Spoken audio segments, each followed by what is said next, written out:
Avengers fans, reassemble! Inilabas na ng Marvel Studios ang trailer ng Avengers Endgame Encore na muling mapapanood sa mga sinehan sa Pilipinas simula September 23, 2026.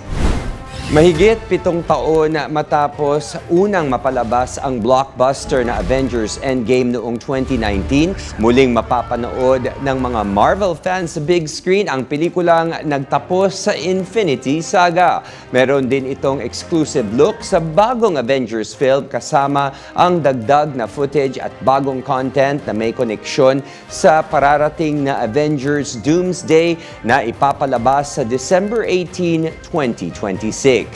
Isa sa mga inaabangang bahagi ng bagong pelikula ang pagbabalik ni Robert Downey Jr. sa Marvel Cinematic Universe.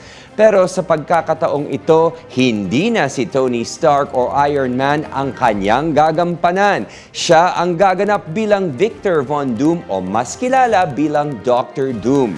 Available na ang mga ticket para sa IMAX at Infinity Vision. Kaya Marvel fans, mark your calendars.